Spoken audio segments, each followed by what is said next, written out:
Good morning.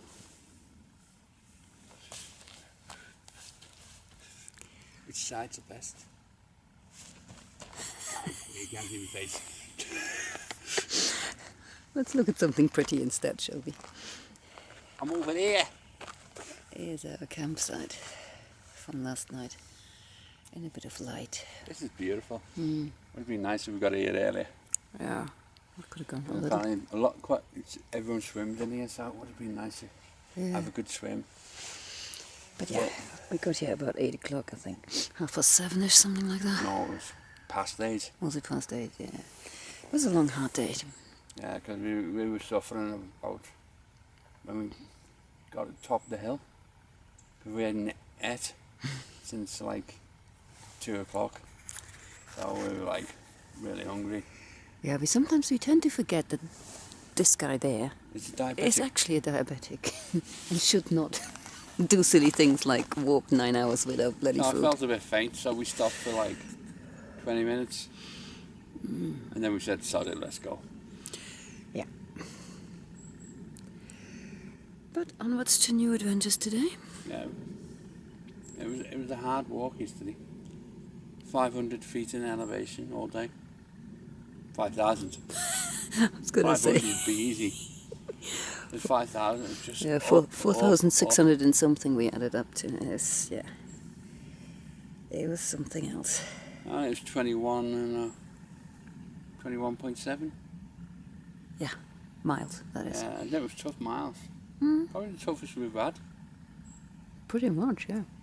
What we worked out at one point that, you know, with the amount, even so they were small climbs, and then down again, and another small climb, the overall elevation, we could have climbed Whitney again, and then had some spare, so, yeah.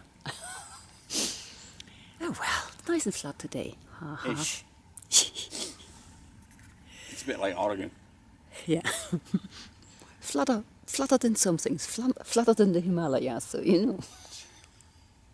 Yeah, we got into a campsite 7 miles out. Seven. That's the plan anyway. Yeah, it's proper campsite, so we've got benches, pit toilets. We have to take water in. And then in the morning, hopefully, get into the RV park, wash this stuff. See if they've got any bleach to soak this one overnight.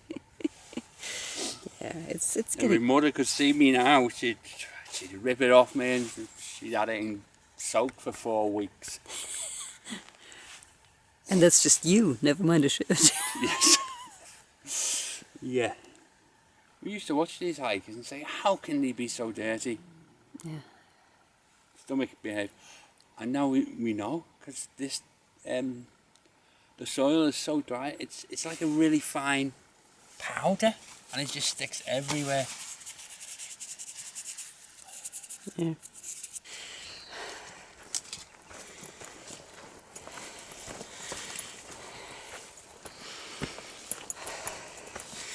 It's about 7:15.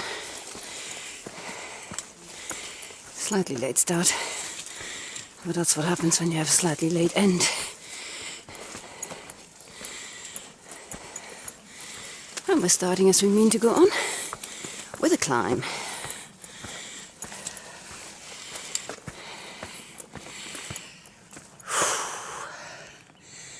Good morning, world.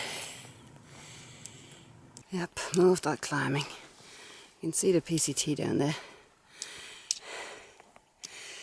And there's us, struggling up the hill. Hi.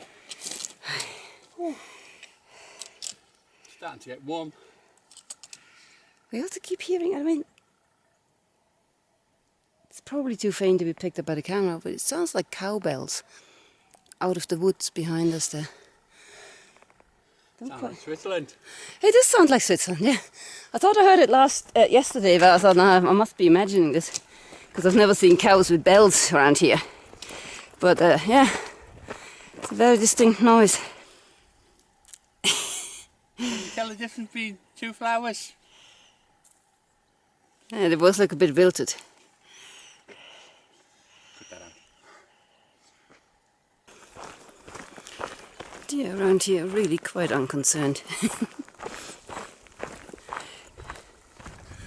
Yeah, that's it. He walk away just far enough for me to not bother.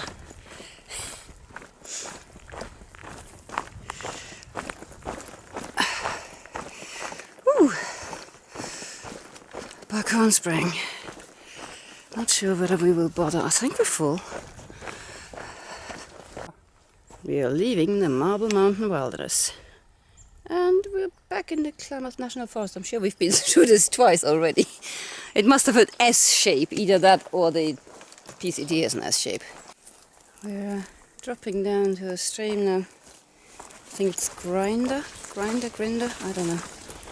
Creek.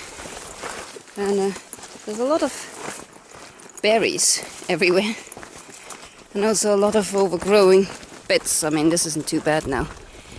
It's just a little bit worrying because on my maps there is a warning saying, oh, be careful, be aware of poison oak when you're dropping down to the creek.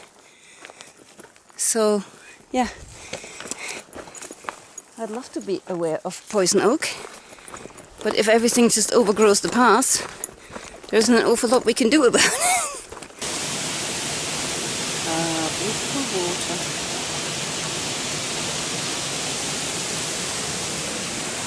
That's where we're sitting for our lunch. Brian is being harassed by a wasp. That's after his tuna. Animals are weird. They're officially weird. There's a butterfly around as well that's harassing us. I don't know what for. Every time we try and take a picture of it, it buggers off and then it comes back until the camera comes out again and then it goes again. But yeah, lunchtime it is. Well, each to their own. Oh, there it is, yeah.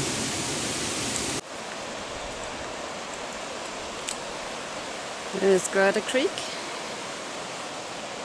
We'll be crossing it about 4 times before the end, and I'm guessing that's why, because it's going down quite a narrow little valley, so they're obviously sending you left bank, right bank, left bank, right bank whenever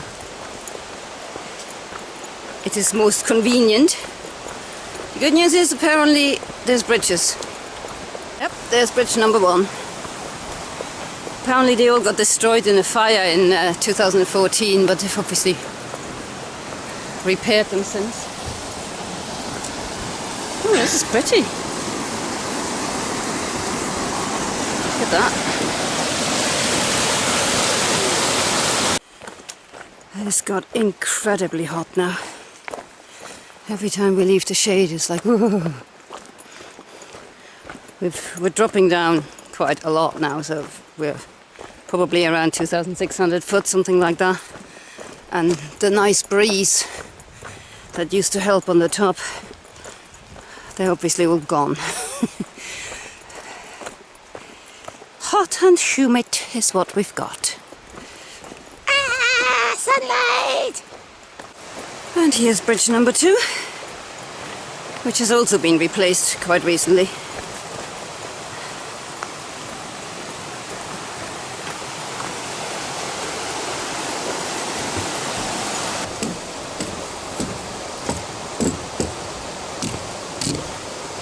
We were making reasonable progress, but the trail just turned to crap. I mean, this is the easier bits, that's why I'm filming them. There's really nasty erosion where the trail's kind of more or less collapsed, and blowdowns and whatnot all of a sudden on this side. I'd hate to see what the other side was like if they decided to send us this way.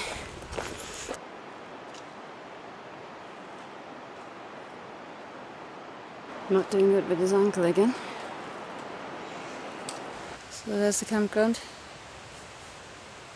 Spookily empty for a Friday night. And there's us. Nice bit of picnic table. Dinner getting ready. And tomorrow we shall start the road walk into Sayat Valley. 6-point-something miles.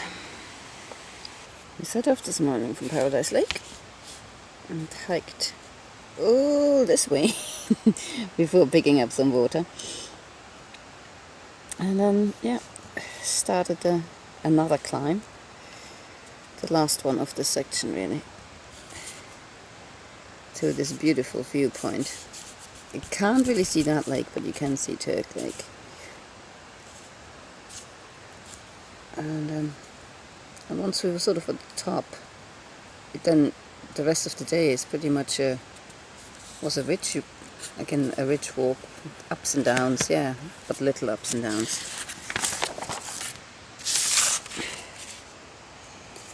We had breakfast by the spring, Buckhorn Spring. There's a nice little camp spot there where we had our breakfast. We didn't go down to the spring to collect water, but apparently it's an easy, flattish walk, short. And we carried on. Didn't notice any of this extreme swiggly stuff here, but I think by that time you're in the woods, mostly descending in woods. Sorry. Yeah, exactly. This is the road crossing here, and you start walking down in the woods, and from then on it's pretty much downhill, with various degrees of difficulties in terms of the path being quite overgrown and a lot of blowdowns and stuff. We had lunch at Cold Spring Creek. Cold Spring? I can't speak. Cold Spring Creek. And then carried on and started our, started our many bridge crossings of Grider Creek. I think I called it Grinder Creek at one point in the video. It's Grider. Yeah, that's the word. Yep. And you just follow the stream on one side, then cross over, follow it on the other side. This section here got pretty gnarly. There's a lot of erosion, there's a lot of overgrowing paths, there's tons of blowdowns, like really annoying blowdowns of that height where they're too high to climb over and too low to go under kind of thing. I think it's the first time on the trail I actually took my pack off and pushed it underneath a blowdown, because I couldn't find, for my height, I couldn't find a way across. Brian just went over it, but you know. And yeah, you just follow the stream for the rest of the day really, until picked up some more water here, I think, and then because the campground we were aiming for doesn't have any water. Well, I say it doesn't have any water, I mean you can hear the water right over there. So there's a stream. But yeah, and that's the campground we got to. The fourth bridge just literally spits you out into the campground.